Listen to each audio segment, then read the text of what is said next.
Hello friends, स्वागत है आपका अपने यूट्यूब चैनल सुपर डैड गुरु में। तो आज का हमारा टॉपिक है वाक्य रचना।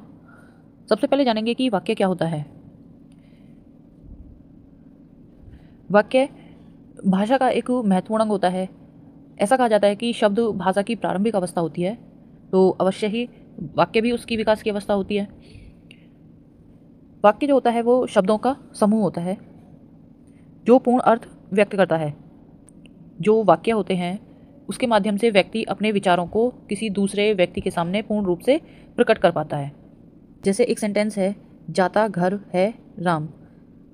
ये यहाँ पर शब्दों का तो समूह है, जाता भी शब्द है, घर भी शब्द है, लेकिन इसका कोई पूर्ण अर्थ नहीं निकल रहा है। जाता घर है राम, इन शब्दों से कोई भाव नहीं निकल पा रहा है, तो इसलिए ये एक वाक्य नहीं होगा। अब देखेंगे दूसरा, यहाँ ये शब्दों के समूह है, राम घर जाता है।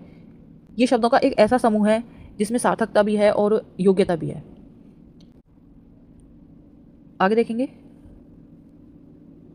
वाक्य के अंग।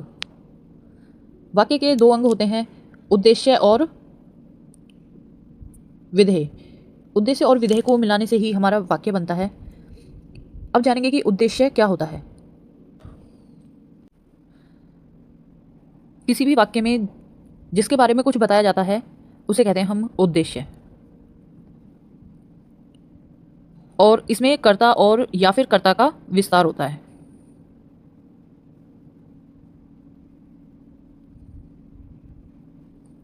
जैसे पहला एग्जाम्पल है, परिश्रम करने वाला व्यक्ति सदा सफल होता है।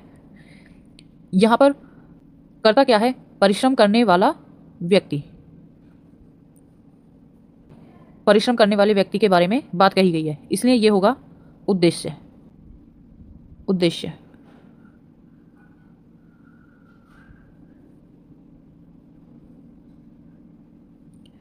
अगला वाक्य है, सीता गाना गाती है। अब गाना कौन गाती है? सीता, इसलिए इस वाक्य में उद्देश्य होगा सीता।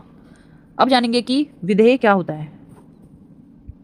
विधेय होता है उद्देश्य के बारे में जो कुछ भी बात कही जाती है वाक्य में, उसे कहते हैं हम विधेय।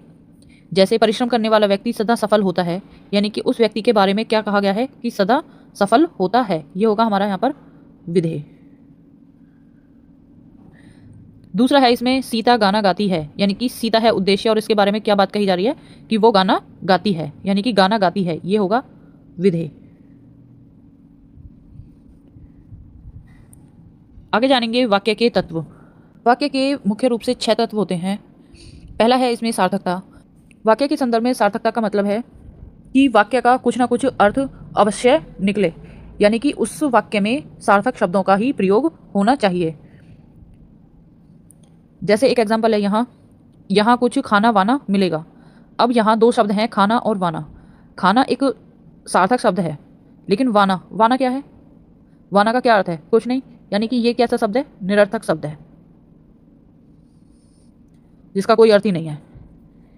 इसलिए सही वाक्य होगा, यहाँ कुछ खाना मिलेगा। नेक्स्ट है निकटता। वाक्य में बोलने तथा लिखने के समय शब्दों में निकटता का होना आवश्यक है।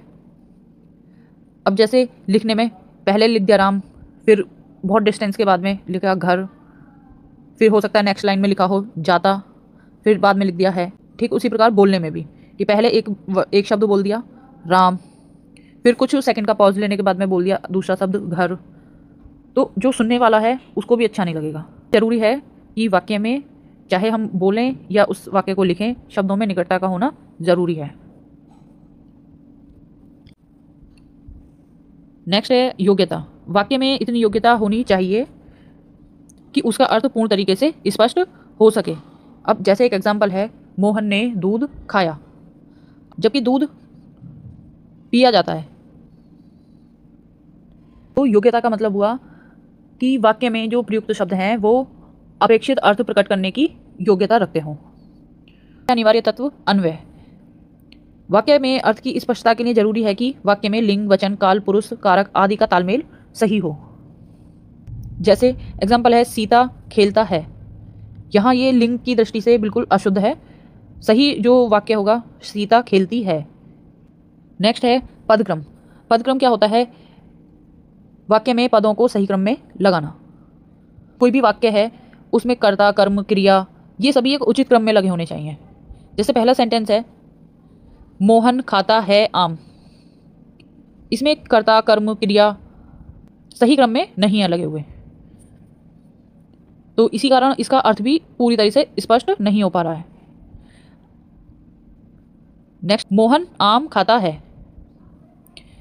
मोहन है यहाँ कर्ता, फिर आम है यहाँ कर्म, खाता है यानी कि क्रिया।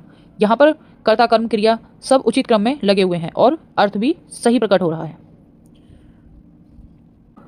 वाक्य का अंतिम तत्व है आकांक्षा। इसका अर्थ होता है इच्छा, मतलब वाक्य अपने आप में पूरा होना चाहिए, उसमें किसी भी ऐसे शब्द की कमी ना हो जिसके कारण अर्थ में अधूरापन रहे। जैसे लिखा है खेलता है, अब इसमें ये वाक्य अधूरा है।